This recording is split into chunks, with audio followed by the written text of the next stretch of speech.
Hey, everybody, welcome back to the Magnetic Podcast. I'm super excited today. We are welcoming Andrew Yeung, who is the global product lead at Google, among many other things, including managing a community of over 25,000 people. He's an investor. I'll let him kind of fill you in on all the things he's working on. But first of all, thanks so much for being here, Andrew. We really appreciate you hopping on today. Can you give us and the audience a little bit of background on yourself and kind of what brought you here today? Day job, always worked in tech. So I used to be the strategy and operations lead for North America at Facebook before it was called Meta. And then I moved over to Google where I am now as a global product lead. So that's sort of my corporate life. The community building, the investing, the advising is something I do on the side. And so the story behind that is I moved to United States 3 years ago after living, 2 decades in China, a couple of years in Canada, and I moved here in the middle of COVID, August 2020, not knowing anyone, and so I started hosting these events and going on Reddit, Fishbowl, all these online platforms to bring people together in person. And over the last 3 years, I've hosted 100 plus events. You said the number, 25,000 people.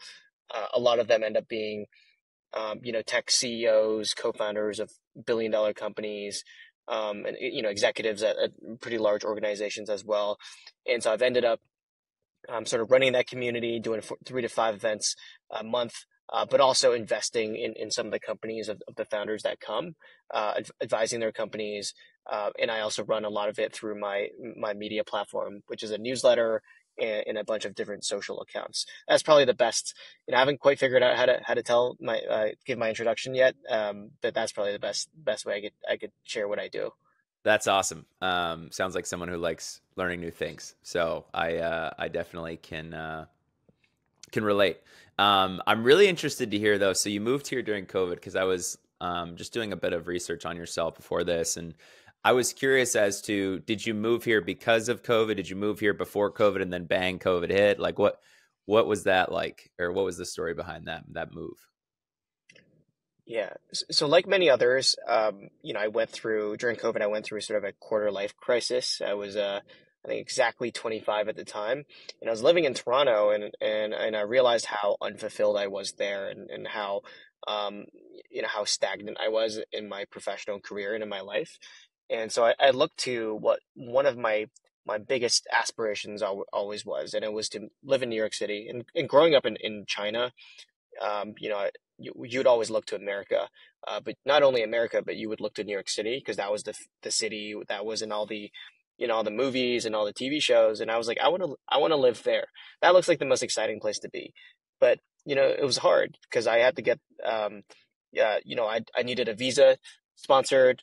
I needed someone to help me relocate, and that was during a time where finding a job was pretty tough. That was during the first wave of layoffs, the COVID layoffs.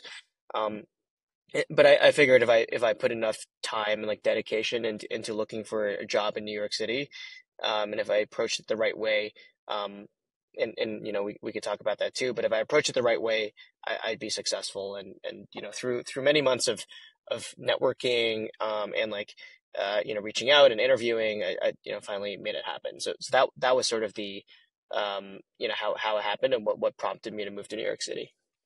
Yeah, I definitely sympathize, or at least relate to this idea of like a quarter life crisis because of COVID. So I was 26, so similar, and that was when I started Nifty Bridge. Actually, was 3 months into COVID.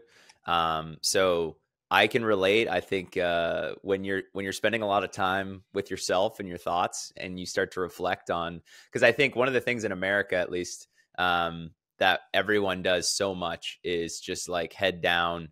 And next thing you know, when you look up, it's 5 years later, you're growing, you're climbing whatever that ladder looks like, but you haven't really grown personally, or maybe you haven't stretched yourself as much as you want. And I think that's what hit me when COVID hit, is I was like, I love my job. I was working at Klaviyo, actually. Shout out to Klaviyo. But I felt like, I wanted to stretch myself more. And so I feel like COVID was actually really cool because it made everybody look at themselves a little bit and have some time alone to figure out, like, who am I? Where do I want to go? What do I want to be? And it sounds like you went through a little bit of that as well. Yeah, and it's cool to hear your journey as well. It seems like you went through a similar sort of mindset shift, during a time of uncertainty and during a time where a lot of people were struggling. There's sort of two ways to look at it. One is, why is this happening to me? Which most people, unfortunately look at it through that lens. But the other way to look at it is, what if this was a gift? Hmm. And I took the latter path, and I, start to use that time to invest in myself and to do a bunch of reflection on what I want to do in the longer term. It seems like you did too, so that's cool. Yeah, and I think one of the things that I really admire about you is you really lean into this idea of reaching out, community, calling on other people. So like even when you mentioned when you were getting a job, you said networking. So that's I think a big area that I've always struggled with is I've always been sort of sit behind my computer, grind, do my thing, go to the gym, get my coffee, and everybody else that's not in like maybe my small circle, I haven't really filled them in or let them in on kind of what I'm doing.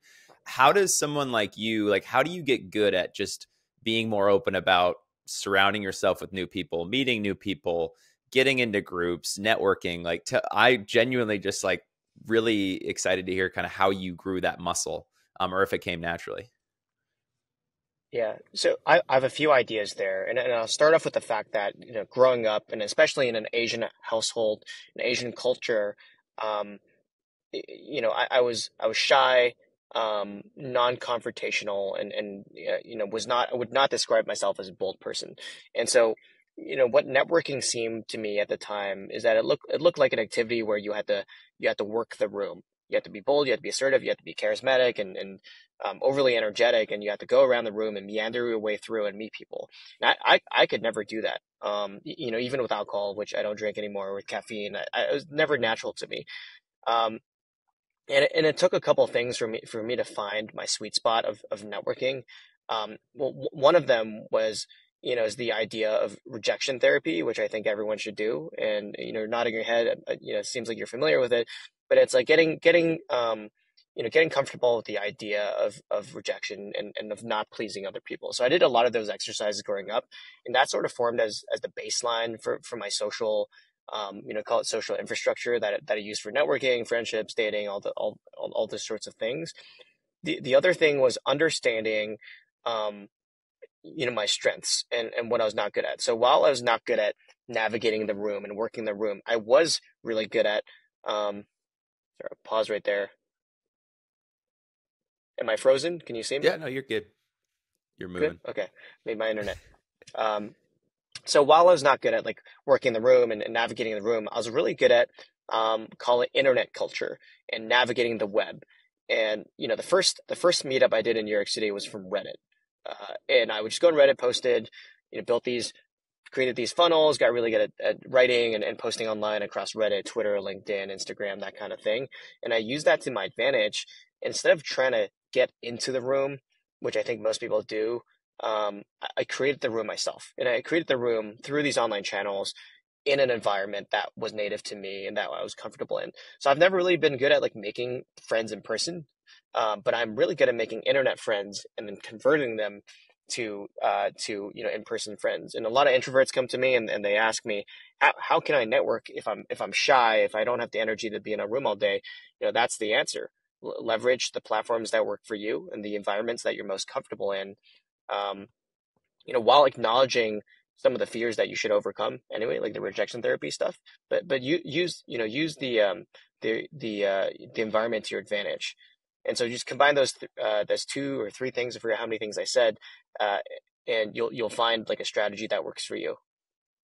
That's really good. I think I'm the exact person you're describing when it comes when you mentioned like going to events and the drinking or whatever, social events, talking to people. That like gives me severe anxiety thinking about. And I think one of the challenges has been as a founder has been that's important. It's important that you share your story, that you're networking. And so I've been trying to figure out what that looks like. I've actually started playing golf. We have a few of our customers are golf brands, and like I found that that's actually a really good avenue to start networking and kind of like sharing our story. That I actually, because I played sports, so it's just a little bit easier. So I feel like your point exactly is like, what do you love doing? And then kind of building community and networking through that, as opposed to trying to go places that you don't feel comfortable.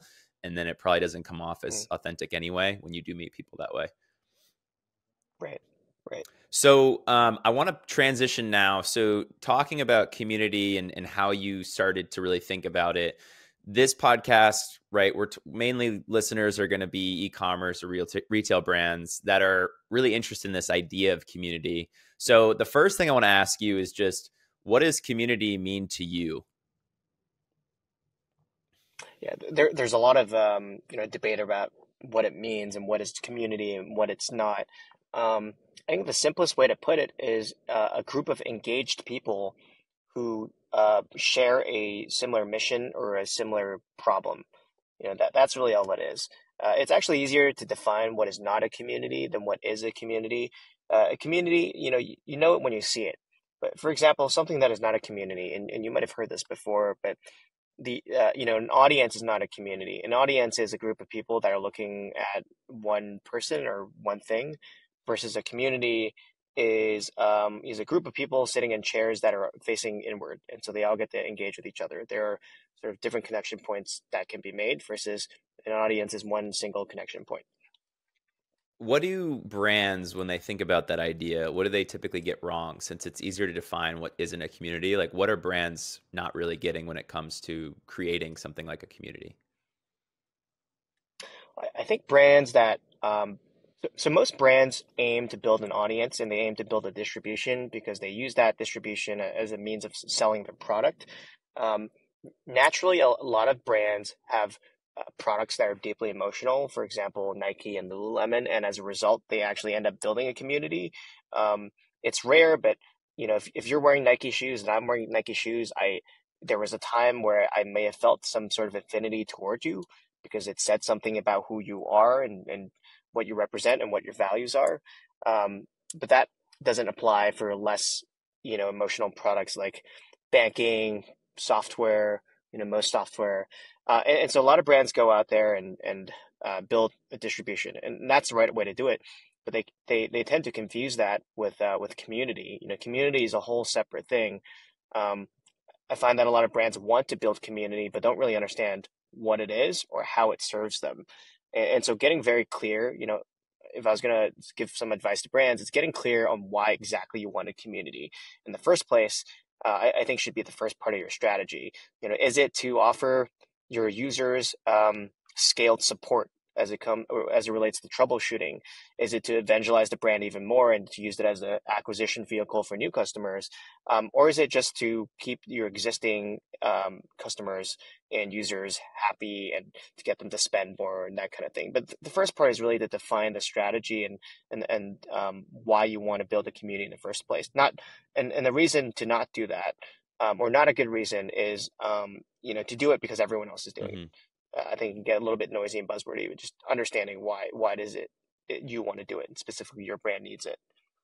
Yeah, I think tendency for e-commerce brands and retail brands alike is, you see something online that's working and you want to sort of plug and play into your business. And I feel like community and a lot of elements of customer retention are very unique to the brand. And so they're not necessarily something that you can connect into your brand, point and click, and expect to see Hmm. real results. But I think that's what's so cool about it too, is human connection isn't something that's super well defined, because we're talking about like humans who are just, all over the place. So Hmm. Right. that is something that excites me. I think is working like most of our customers. They have really passionate like brand advocates, and so it's very fun like realizing what they envision for like a community, meaning like the customers, versus what the brand envisions, because I think sometimes there's a big gap between the brand saying, hey, this is what our customers want, these are the benefits they want, this is what the experiences they want, and then going and talking to the end customer and hearing something, sometimes very different. That's always exciting though, Hmm. is that it should be led from that community if your goal is to create and foster it. That two-way dialogue, I think, is super important as well. Yeah. Good point. Yeah. So getting on to these mixers that you hold. So one of the things I hear all the time from brands is, I want to do more events. I think that that's something that every brand would love to at least have, some small events where they get to meet their customers and start to build sort of that grassroots community. What are your recommendations for like how to get that started? Let's just say the brand has potentially like 100,000 customers. They're, potentially all over the US. Like, how do you even get started with that? Yeah, the first step, and this is similar to what I said before, but the first step is understanding why you want the event. What is the specific objective you want from this event? And I have a lot of partners and potential clients coming to me and saying they want to do events. And the first thing I ask them is why do you want to do an event? Is it to get press? Is it to get investment? Or is it to sort of a lot of people do this, but build media assets around the event that you can then repurpose for socials. So getting clear on the why. That will then help define how you run the event, so the programming behind the event and who you invite. If you have a list of 100,000 people, you and I know that there's no way we can fit all those people into a room. And so it's understanding what, who in that 100K that you actually want in the room, and how do you reach them, and why they should come. So there's a few components in there. Once you have that list, then once you have the why and you have the people that you want to invite and you have a way of getting to those people, then it becomes like the logistics, which is how do you fund it? What venue do you want to host it in that sort of represents your vision of the event? And what is the messaging you want to put around the event? To make it not only a successful event, but also an effective sort of marketing vehicle outside the event. And what I mean by that is, if you do an event for 100 people, typically, like a birthday party, it reaches 100 people. Pretty straightforward. What really good marketers and what really good events people do is you have a room full of 100 people, but the reach of that event, it actually goes to 10,000 people. It's 100x. And the way you do that is through media, is through like different funnels, different growth hacking tactics. So something to keep in mind as well. But understand the why, find your people, and then the rest is sort of like logistics and go to market. Do you have an example of an event that you hosted that might illustrate like how this all comes together? Maybe it's an example of a really good event that you held that was sort of unique in the way that it made people excited and got them involved that you could share.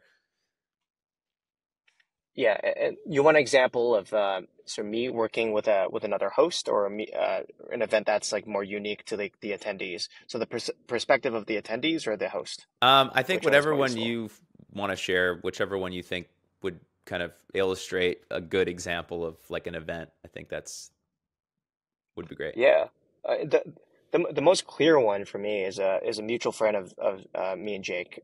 So he runs a uh, events ticketing platform. And so we threw a party for about 2,500 people in Austin on like a 3 week notice. Um, for tech CEOs and leaders, and it was part of the South by Southwest activation. And all we did was tickets were free of charge. There's a line around the block. Free tickets. We had VIP sections. We had open bar. I don't think there's food, but there's like fire dancers. There was Alex Lieberman had his plunge thing there. We had a bunch of media, photography, um, and you could tell the goal of that wasn't to sell anything or to make money or anything. It was to help people have fun and help people celebrate, like any party should. And the result is that a lot of people saw the effectiveness of the Posh, event ticketing platform, which is the one we used. And so that's an example of, literally just providing value and getting people into the room, and then not asking for anything, but just associating your brand with the sort of the happiness that the people felt. It's the equivalent of how marketers will throw out free content as a way to bring people in, as a way to provide value, and then people associate that content with a specific brand as the expert in that field, and will go to that brand whenever they need something. It's sort of the IRL equivalent. Yeah, I definitely on this podcast, especially, I feel like I've seen a recurring and even in my past days in sales, this idea of like value led selling. I know that you're not technically selling something with an event, but you are in a way, right? The end goal is to eventually get people to buy the product. But one of the things I've realized with every guest that we have is there's always this recurring theme of like anytime you're trying to build connection, partnership, um, leading with value. What does leading with value look like to you when it comes to events? I know you just kind of told that story, but I want you to kind of maybe reiterate the importance of that for brands listening. Yeah, as it relates to events, Yeah. right? Like my strategy for providing value as a way to build a business. Um, there's really just, if I was going to simplify, there's two parts to it. One is I have to create the most unique and extraordinary and fun events that draw in exactly those adjectives, but for people to draw in the most extraordinary, successful, accomplished, unique people. So that's one side. Once I've done that really well, that's the product. I can then go to my business partners, sponsors, for example, startup banks, startup lawyers, PEOs, and be like, hey, I can consistently bring you or put like 100 people or 1,000 people in a room that are vetted and fit these specific characteristics. Do you want me to put your brand front and center of that room and help you drive brand awareness, conversion, and other things? And that's really the business model. It's sort of like on a the technology equivalent is you build a really dope product like like Google search or Instagram. You give it away for free, and then you go to the business guys and say, hey, I have all these people in here. I don't want to dilute the experience for them, but there is an opportunity for you to put your brand front and center. When you're thinking about new brands that are trying to do exactly what you're talking about, they want to start creating maybe some events. How do you educate them, or how do you recommend they approach collaborations or partnerships with people like you? Or how to find them, I guess, is another really good question to ask. Yeah, how to find them? That's hard. I think there are very few people. I mean, you might know a few. I know very few people who are doing what I did, um, in terms of like well, events businesses exist. Conference businesses, like Web Summit, South by Southwest. Unfortunately, um, to sponsor those, the game has changed so much where they've scaled to the point where any individual sponsor might not find the return they're looking for, just because the model has evolved quite a bit. But to find guys like me, Twitter, find people who are hosting events, vet them thoroughly, understand who exactly their personal brand caters to and what kind of people they're bringing together, and then just reach out. Any event host is looking for a sponsor. We'll never, we'll never. I was gonna say we'll never say no to a sponsor, but I recently closed off my list just because it's become, thankfully it's I've sort of filled up the list with spots. But there are a lot of people out there trying to host events. There are also companies, out there looking to host events, and they're looking for sponsors. But the trouble with companies hosting events is that people tend to gravitate toward individuals, less so brands. And so a lot of like VCs will host happy hours with like not as high of an attendance as they would as if like one of their GPs hosted a happy hour. I mean, that's just the fact I've seen across a bunch of companies. But you can find them on Twitter or LinkedIn. There's also a bunch of like newsletter advertising marketplaces that you could advertise on, because now a lot of the writers are starting to host events too. But yeah, those are all pretty effective channels. Yeah, I love the point that you made where people don't necessarily, get excited about going to a branded event versus, if it was Andrew Mixer, right, sponsored by. I definitely see that even with some of the customers we've worked with where they actually give a separate name to their loyalty program. And that's sort of the branding behind all of the events and experiences, as opposed to making it about the original brand. And hearing you say that, I think that's partially why that resonates more, is just people associate it with the like experiential community, like loyal follower element, as opposed to the entire brand itself. So they feel like it's more curated and special, as opposed to, if you have the brand hosting the event directly, people might think it's not as exclusive, it's not as valuable to them because they're trying to be they know they're trying to be sold to. So that's one thing that I'm Mm. immediately thinking of. The other thing that I'm really curious about is when you do these events, how are brands thinking about beyond just, the easy metric, right, is what revenue am I generating from the event? How do you think brands should think about ROI when it comes to these things, because obviously the easy route ROI in terms of, hey, we get this many leads or this many people signing up. But oftentimes, I'm sure like that's not just the only thing they should be looking at. Yeah, that's a really good question that I haven't been asked on any podcast or any interview. So I don't have a great answer to that, but my initial instinct is that when you do an event, when my partners do events with me, there's a few categories of metrics that I encourage them to think through. One is business metrics, which is exactly what you said, performance, sorry, not performance, revenue, conversion, that kind of thing. And then there's like marketing metrics, which is, like followers, likes, traffic, that kind of thing. And then there's the last category of just community engagement. So it's what this really does is measure the satisfaction and the happiness of existing and potential customers, or friends of your company at your events. And this sort of isolates it to how good, is the event. But it's really playing on something longer term, which is I have the thesis that if I do great events for a year, it will prove business ROI and marketing ROI in the long term. And it takes a really good, or it takes not that really good, but it takes the right kind of CMO to think that way. For them to look at other companies that have been using events as a go-to-market or existing client engagement strategy, and to be like, I want to invest in a community strategy, in an event strategy, because I believe 12 months down the line, it's going to result in top line ROI. Very few companies have done that. Brex is an example. But that's how I think about it. Events itself are a leading indicator for future business to come. So here's something that I've been trying to wrap my head around. Pre-COVID, right? Events looked very different than during COVID, looked very different than post-COVID era, which is what we'll call it now. I don't want to use COVID as like the defining, point of time for history, but just in terms of events, we can both agree that the way humans connect has changed a lot.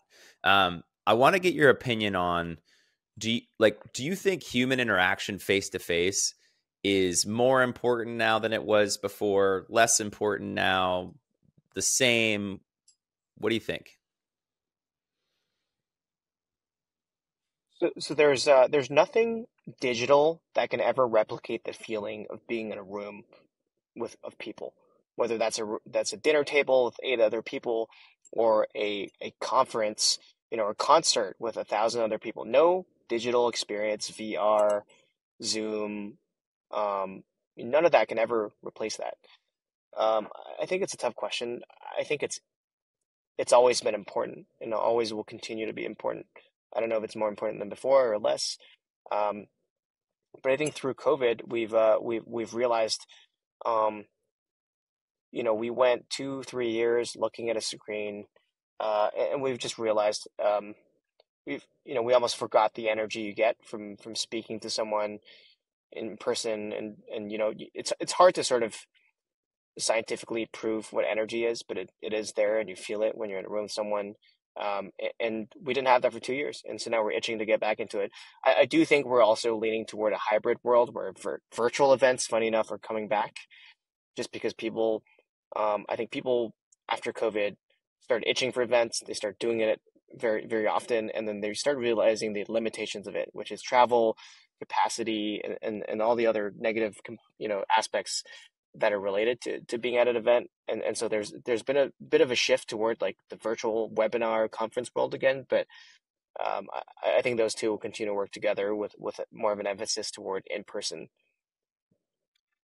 Yeah, this is something that I've been thinking about a lot, just not related to business at all, but just something that I'm really interested in, just because some of the things that I've noticed is there's a desire for connection now more than I've ever seen before. And granted, I haven't been around too long, but I almost feel like, and I'm not talking in person or virtual. I think let's just look at it from human connection versus being in your room working without that.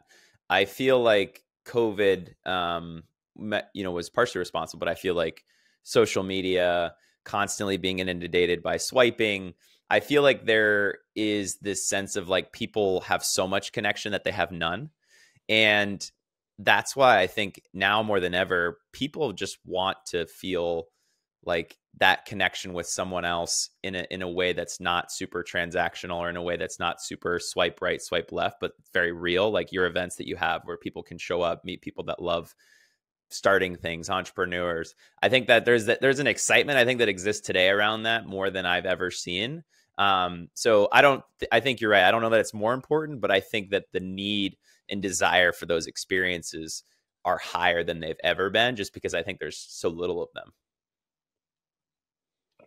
I still have people signing up to my events and my newsletter saying, and these are executives saying that they haven't been to a happy hour in like 2 years, and this is the first one they're going to, which is still bizarre. But there's still a ton of people out there, anecdotally, a ton of people out there who are still in their COVID bubble and still are in the same routine that they were 2 years ago. Yeah, I've seen that as well. I mean, I am still trying to figure out how to shake off some of the old habits of COVID, where most weekends I just prefer to stick around, stay in. But there's so much value to meeting people in person. So trying to get that muscle going again, and I'm sure there's tons of people out there as well that are listening to this that have gotten really comfortable with their routine, with being at home, with being with their people. But maybe this podcast will be a gentle reminder to keep, meeting new people. There's, as Andrew's shown us today, there's different ways that you can do that are not inauthentic to who you are. So hopefully people can get the push, the motivation from this.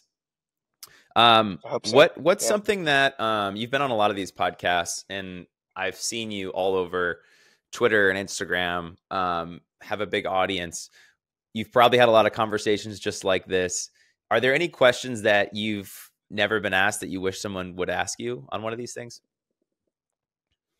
You already asked me one of them, which is how should companies think about ROI? Um, typically companies don't. It's funny, like even for big conferences, they don't really think about ROI.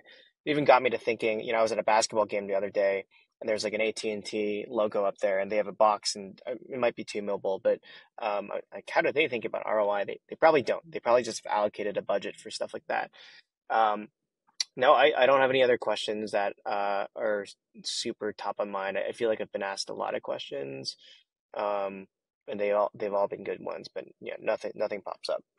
Yeah, it's interesting you mentioned. So when I was at HubSpot and Klaviyo, I got exposed to a little bit of the conference world, like when we were talking before about the big major, like Salesforce conference, or Inbound is the one that HubSpot hosts. And it's crazy, like learning how much money is being spent at some of these things, like just truly mind blowing, like just for the setup of Klaviyo's box. When they told me the number, I was like, oh my goodness, like that's insane to me. And then we would go to these Yeah. conferences and we'd get, maybe we never made our money back, not even close. But the one thing that I realized in being in those rooms is that there is power in being in those rooms. And what I mean by that is there was a lot of partners. So we had competitors at these events as well. And there's a lot of partners in the e-commerce space that were there. And if you're not there, it's almost like your absence is hurting you in terms of misconnections with other brands, not being present, Hmm. in the sense of like presence matters at some of these things where you might not get the lead, but they see you. So I feel like Yeah. that was my trigger of realizing I don't necessarily know if it's worth as much as it was, but it was definitely worth more than I thought it was. And I think some of that stems from just the being present is valuable, and especially when your competitors are present and you're not. So I think that that's one thing that I've kind of learned is, although I agree with you, like ROI 100%. I think that there is a little element of, because Klaviyo wasn't always at conferences, and I think it was a huge missed opportunity. There's a brand called Attentive that they were boots on the ground. They were like everywhere. And their SMS Mm. product blew up because they were, knocking on doors, not literally, but they were at the events. They were talking to partners. They were building relationships. And in my opinion, their product wasn't nearly what Klaviyo's was, but they were able to have a tremendous amount of success because they were in those rooms, and they were present. So Yeah. Yeah, it's a interesting point. I didn't think of it like that, but I've definitely had, brands put in like tens of thousands of dollars into an event just because they were like, we're the only we're the only brand in this category that hasn't been doing anything, for this series of events for like New York Tech Week or something. So I didn't even think about it from that angle. That's probably something I should push on a little bit more. Yeah, I think the biggest thing is like don't do nothing. I think so. I love your Yeah, points where it's I love that what you said earlier. It was networking, building connections, partnering, everything you're doing, right? People have a way they think about it. In that way they think about it, there's probably 10 other ways to do it. And what you found is these digital, like finding this digital way to bring together communities. So I think for brands, the lesson might be your head might think, road shows or not road shows. What are they called now? You know what I'm talking about. Trade shows. Sorry, trade shows. They're thinking trade yeah, shows. And the reality is there's so many other avenues to do exactly what trade shows are doing, which is being present, fostering connection, being in the community, being in the e-commerce space. But they haven't thought about all these other ways that they can do that. And it sounds like, some of the things you're doing with these events, with these partnerships, that's really where brands might be able to capture some of that missed opportunity when it comes to in-person connection. yeah, yeah. That's a good summary for sure. What's the coolest, like most out of the box sort of strategy you've had around an event to promote it or to hype Around it an up? event to hype it up. Hmm. Mm,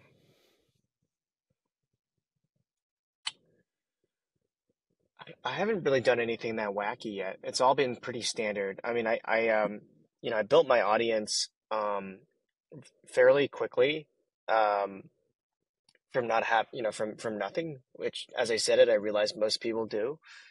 Um, but the strategy that worked for me for the longest time was like running lead magnets on Twitter, which is I would post a hook picture and be like, I'm hosting this event, free drinks, whatever. If you'd like to come, comment below.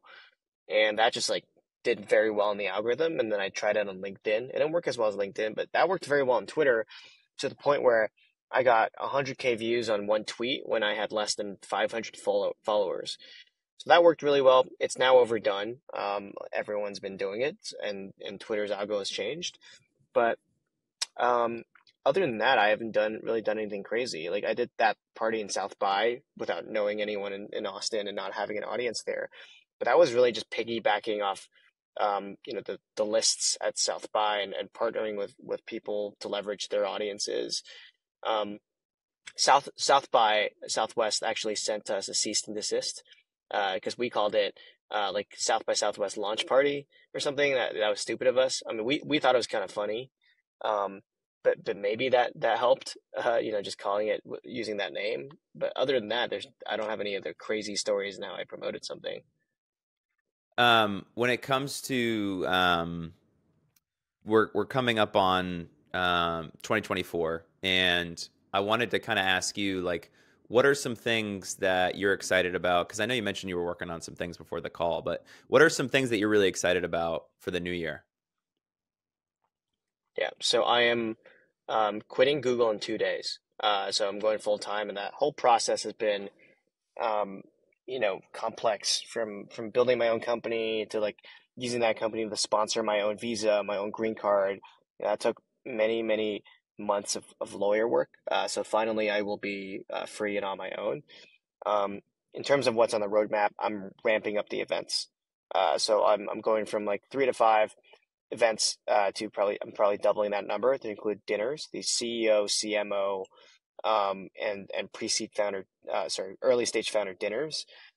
On the media side, I've realized the biggest opportunity for me is um, going into like short form video and going more into writing and Twitter and LinkedIn.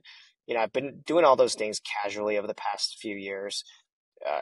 No sort of structure, no playbook, I never schedule my tweets or anything. So I think investing some money in that space is gonna sort of 10x everything I'm doing, even with the events. And then the last thing I'm doing is on the investing side. So I'm looking to invest in 12 companies next year. I invested in 3 this year. Um, I also facilitate introductions between early stage founders and VCs. So about 1,400 VCs at all the firms and family offices. And I have about 300 to 400 founders every month submitting their decks. And it's me just sort of triaging that at scale. So excited to build that out a little bit more. I think that could be a entirely separate business on its own. So just experimenting with that. Yeah, I think for me personally, I love the idea that you're going to be potentially making some more content. I know that there's a big need for educational content around exactly what you're doing, because I know when I asked you, what is the craziest strategy that you employed, and you had said, I don't know that there's anything crazy, but I think the reality is like maybe not what you do is crazy, but it is for some brands because they clearly haven't figured out how to inspire such passionate events that like you do. And I think that that's a skill set, and I think that that's something that brands could definitely learn from. So I would be super excited to see maybe some content around how you think about events, event planning, how to make a successful event. That sort of stuff I think would be super resonating for brands today, which are all trying to figure out, how do we bring our customers together? How do we create more human interaction with them? Because competition is only going up. It's more expensive to find new customers. So I think that we're going to see more and more people dumping money into retention and into making their customers feel like superstars. And really excited about potentially, watching some of your content moving forwards. Cool. Yeah, me too. I'll send it over to you when it's live. Awesome. Okay, so last kind of big question I had was, I think you mentioned this before, but this has come up a few times: founder led brands versus product led brands. Um, I wanted to get maybe a quick summary from you on, how do you think those two things, like where do those sit? What do you think typically works better? And if you could relate it to e-commerce and retail, great. But in general, I'd just love to get your thoughts on that. Are we talking about venture-backed founders or bootstrapped? I would either or. I think for e-commerce brands, specifically retail, right? It's always been about product, at least historically. And now you're seeing all of these successful celebrity brands like Kylie Cosmetics. They just launched like two more $1 billion Kardashian brands. So I just wanted to get your thoughts on how, brands, if you think that it's important to be founder led, if you've traditionally been a product led brand, and how you can maybe start doing some of that. Yeah, I don't have like a specific take on it. I do have a few ideas, which is it's much easier to build a company and to sell your product if you already have distribution. And so in instances where it makes sense is, for example, if you spent a year building content on like your posture, when you're working in an office, and ergonomics and best practices, and then you go out and you build a product that's suited to solving that problem, like a chair, ergonomic chair, or a mouse, or something like that. That's going to do that. To me, is the perfect sort of intersection of building your distribution and selling a product that can leverage that distribution. There are other examples like me to an extent, and like let's I'll just list some examples, like Sam Parr with My First Million, where or Saho Bloom, where they've built massive audiences that aren't super specific. First case I mentioned ergonomic, you know, features and use cases. That's on one end of the spectrum. The other end is like you have these broad, like Sam Parr, Jason Calacanis, which is just a lot of ambitious people following them. So then they have big distribution, but they don't necessarily have a specific product to sell to them. But they can experiment, and they can figure out ways to incubate products or services or different business models within their audience. That works too. And those are two examples where you don't necessarily have to raise money. Um, if it's brand led, it's going to be much harder to build this distribution. The product has to speak for itself, and it's so the product does so well where people are sharing with other people, and then they see the founder as secondary as someone who's built the product. I don't necessarily have a perspective there. I'm very much on the side of not raising for what I'm doing, like not raising venture capital and building distribution and then using that distribution to build a sustainable lifestyle business for yourself. Like that's the path that I think is more appealing to me. So I haven't quite necessarily explored the other scenarios yet, but those ideas I shared in the beginning, I have a strong belief that those are good paths to go on if you're just looking to build something from scratch. Yeah, I think when it comes to e-commerce product-led brands, I think one of the things, to your point, I mean, even why are founder-led brands successful? They have the audience, but also they have an audience that's invested in them and their lives and what they do. Just like I'm sure people don't just follow you because you have cool events. I bet they follow you also because they're interested in your ideas, your thoughts. They're listening to your podcasts. I feel like too, there's an opportunity. I was just thinking of this. If you're a product-led brand, to show people behind the scenes of that product that they love. So in the same way that you want to see Mhm. behind the scenes of the founder, show them behind the scenes of the product that they're so invested in, how it was made, who's behind it. Maybe the founder comes in then. What challenges is it solving for customers? So maybe there's some ways where product-led brands can tie into things that founder-led brands are doing really well. And then I'm sure there's some stuff vice versa. So um, I want to give you one last quick rapid fire question on super pumped, by the way, if I didn't say already. Congratulations on the next journey, the next chapter. It sounds like you're going to be heading into. So first of all, that's awesome. I'm glad I got to hear about it. I feel like I'm getting secret news. And then the second thing is, if people want to see this next chapter, they're excited about the content that you might be pushing. Where can they find you? Yeah, Twitter is probably the best. So Andrew Yeung, AndrUyeung. And the same thing on TikTok. I'm gonna be posting a ton on TikTok on like how I did this and behind the scenes of what it's like to run a 2,500 person event, with 3 days notice or something, something along those lines. You can find me on TikTok with that handle as well. Awesome, Andrew. Well, really appreciate your time today, man. Hopefully we can stay in touch as well. It sounds like we've got some similar things we've been working on. So excited to see what you do. Excited to see the next chapter, and appreciate you jumping on today.